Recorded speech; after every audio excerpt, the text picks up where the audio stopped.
Hey Jen, how are you? I'm good. How are you? You having It's a been good a week so far? been a crazy couple weeks. Thought we could maybe talk about it a little bit, talk about what we're hearing, and we have some fielding calls here for the last week or so on the tariff conversation that's happening. So thought maybe we could answer some of the questions we're hearing, and hopefully this conversation could be helpful to some of our people out there. Great, let's do it. I feel like one of the things we're hearing is really just the basic understanding of these tariffs and in the conversation. When do tariffs get collected? How do we see them? So, Sure. are you hearing about that? Yeah, so I think it's interesting. We've been through this before. It's been, I guess, for the past 15 odd years, we've seen different tariffs and duties come into play, and we've had to navigate around them. So yeah, the tariffs are due when the product actually hits the shore. So, if we're working on a project and we're doing some budgeting, we're getting quotes, that's kind of outside of that quoting exercise. And only when the product is shipped and it comes to the U.S. is when the tariffs are due. So I guess one of the questions we've been hearing is what happens if you don't pay the tariff? And Yeah, so that's kind of interesting. The answer is, well, it's up to you. If you don't want your product, you don't have to pay the tariff, and the product just sits there in the docks. yeah, But that's not really a situation you want to be in there. So what happens is, yeah, when the product's shipped to the U.S., that's when the tariffs are due, and at that point in time, whatever the tariff rate is, that's what you have to pay. yeah. Yeah, and that's an interesting conversation because we do put some contingencies in our budgets when we're doing them. We do anticipate based on the current environment and possible volatility that we're hearing. So we do the best, and as any procurement group would be, kind of the expert in that situation. So as we're trying to always prepare for what that could be, um, in these Right. situations too.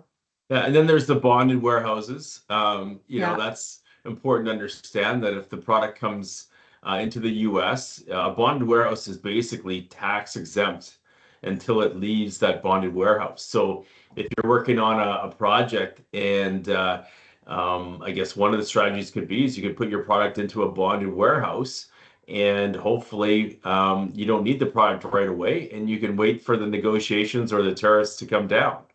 And then at that point, you can try and clear your product and hopefully get hit with a lower rate. Yeah. Well, and strategically, that's what's used if we're doing projects in the Caribbean, or other island things where we're bringing the FF&E, the product into the U.S. To ship back out to the islands.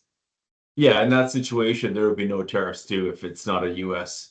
Hmm. Destination, so there would be no taxes on it. So yeah, you could consolidate it at a bonded warehouse in Miami and then forward all the products to the Caribbean island or Mexico or Canada for that matter.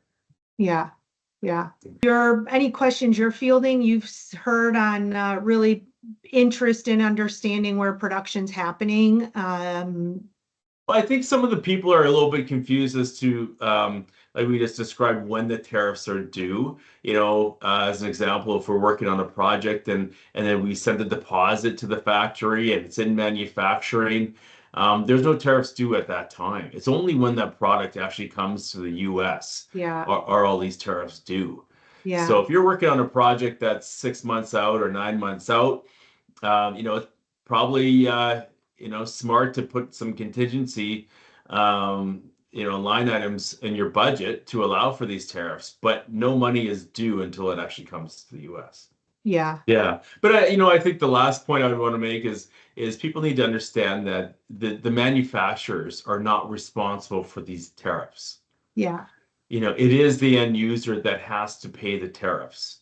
So, it is a situation that we need to be ready for, working on projects that we might be able to negotiate like we've had in the past with factories, and they might take on a portion of the tariffs, but it is the sole responsibility of the end user, of the buyer of these goods to pay these tariffs. Those are pretty much the big questions outside of what we're hearing in the news on a daily basis. I think we all hear numbers and percentages, but I think really just getting a good grasp on the basics, staying a little bit calm during the situation too, right? Like we know it is changing, but like you said, we've been there before. We know how to maneuver through these waters. It's nice to kind of share this conversation.